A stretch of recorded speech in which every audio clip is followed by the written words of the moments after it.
Back in early 2015, I fell in love with a chateau I found online. I then had to convince my other half to give up our London life and move to rural France. To my surprise, she said yes, and a year later said yes again at our wedding at the chateau we now called our home.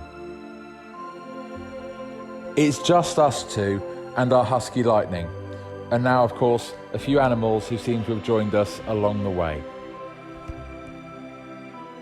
It's such a beautiful place to live, so we decided to share it with everyone. It's obviously a lot of hard work for just us two. It's not always a fairy tale, and we don't always get it right. But it's all fantastic fun along the way, so we bring this chateau back to life for others to enjoy as much as we do.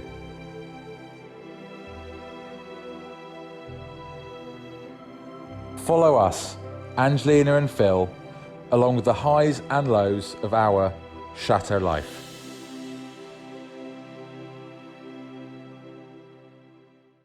Hello everybody, and welcome to another day, another glorious transformation of this room. Yesterday we managed to have all the boarding up and all the side little wooden pieces you see here, which is very important for decoration. And also obviously all the caulking has been done, worked well into the night, so it's looking lovely, neat and tidy. No holes are visible from the staple guns or anything like that, so I'm literally ready. It's all prepped for me to paint, as well as the windowsill. We'll just give it a little light sanding, and all of this area will be then painted because the rest of majority of the room has been done. But whilst I'm working indoors, Philly is working outside over there on the boat. If you recall, he had to drag that boat out all around the chateau because it was full of water and it's so silted he couldn't even, he couldn't even pull it. He was struggling. So there is more problem than it seems in there. And that's over to Phil to explain as to what went on.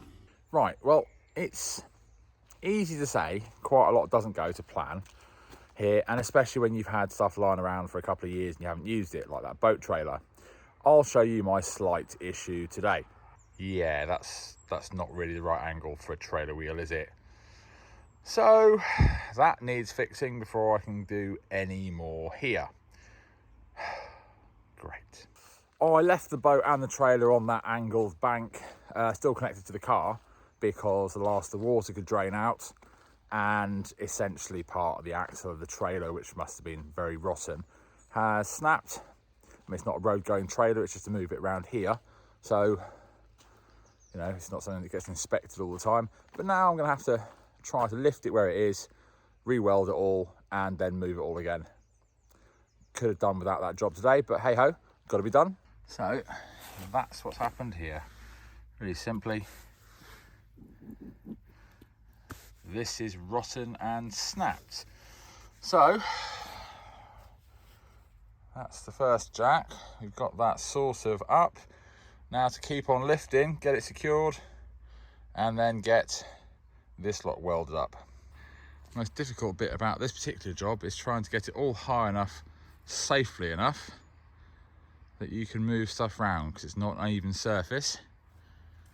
Managed to get it all upright, and I think we're about to start welding up, but we'll see what the light's doing first. Now the trailer is high enough and safe enough, as long as I'm careful, I'm not trying to be under it obviously, then I think I can get that axle welded back up. But what I'm going to do, because there's not enough metal there that's any good to weld it back in a seam, I'm going to put brace metal over the top of it. So to do that, I'm going to take the wheel and what's left of it there away, clean it up, put those bits on, and then put it in, I think. That's the best bet. Hello, duckies. Right, as it's nice weather, I'm doing it out here. The general idea, I'll find a piece of the offcut, there we go, is I will weld 4, possibly only 3 of these on like this. And then I can slide that on to what's left of the other part of the axle, weld it all up, and that will be enough to drag it back here and then do a better job in a safer location. So let's get this welded up. Okay, that's one welded on solid. Decided I'm only going to do two because of where the axle hanger goes, and ultimately this is a repair simply to get it back to a safer place and off that bank. So time is of the essence. Next one down. Okay, two on. Time to try to find enough extension leads to run the welder all the way down there and get this welded back onto the trailer. Wish me luck. Equipment's down here. Cleaned up the end of the axle. We've got a lovely view to work from. Just time to try to get that wheel on and get some welding done. That is just wedged into place. You see the idea of my little support straps. Let's see if my welding is good enough to make this hold together and pull the whole lot out. Fingers crossed. I think I've got enough of a temporary repair to move it. It certainly shouldn't go any further than back to the workshop area, but let's give it a go. Let's get the wheel back on and see what happens. Fingers crossed for this, because it's not a great repair. Because of where I've had to put the extra bits, I've had to actually weld it to the leaf spring just enough, because the axle hanger won't fit over it and I can't get one this late at night. So let's see if the wheel goes back on and hope, because right now I'd rather be in that room doing the woodwork so we can get somewhere, but this can't be left just like this, blocking part of the driveway. So let's give it a go. As you can tell by the light, I'm still working through, so I'm working by torchlight. We will get this done, but I might not be able to show you the end result till tomorrow morning when it's light. Well, it's next day and the boat has moved somewhere, not too far away. But I managed to get a coat of paint of this in there, which is great. I had to sadly leave that part as I realized the pipes are way too close to the wall, so I can't paint them. And the only time to paint them is when they're actually attached to the radiator. That way we know how far they'll be. And there is nothing to hold the pipes because, Philly, why is there nothing to hold the pipes? Ordinarily there would be clamps gone into the wall which hold the pipes solid, which I really want back. Problem is we've replaced the wood in areas where they're already drilled, so I haven't got the holes to line it up before, and until the radiators are back I can't drill those holes to put the clamps in, because I don't know how far across the pipes need to go to actually meet the radiator. So we're in a little bit of a catch-22 situation, so we'll have to wait. It's okay, not too big of a problem. I'll paint that very quickly when they are in, so nothing too much is holding us back. I also managed to paint this panel over here, which is the midsection and signifies the middle of the room. Today, Philly will be putting another backing on this radiator space. And because how long it took last time to do, about 3 days, because essentially you are custom making everything to size and not everything is straight here, and you got to do battenings and everything, so it is really custom make and repair. I decided I'll jump onto the next job. I decided I'll work on the inner frame, the bit that you see in green just there. I thought I'd work on that. So it's coming out of this bedroom into there, which is our kitchen.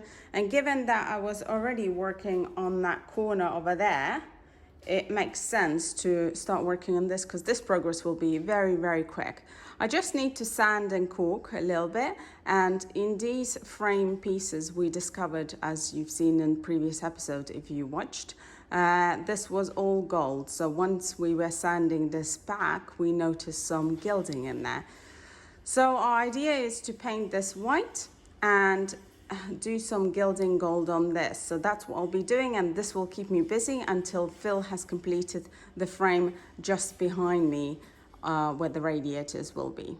And overall, whilst this will be white and gold trim around the frame over there, I I'm unsure whether we'll recreate the same thing here or go for, which was our original idea, of yellow around here, because then you've got a solid yellow on the wall, a solid white base with a detailing of yellow to match the yellow here, like a yellow trim, and that's what we were thinking about. But as always, I love Palace of Versailles, and I love anything grandiose like that, that spells that chateau. And really, what is a chateau without all the gold that it's supposed to be here? So that is one way I could do it. So it'll be really, really interesting to know what you guys think, whether we should do gold on here, gold trim, or a yellow trim to match the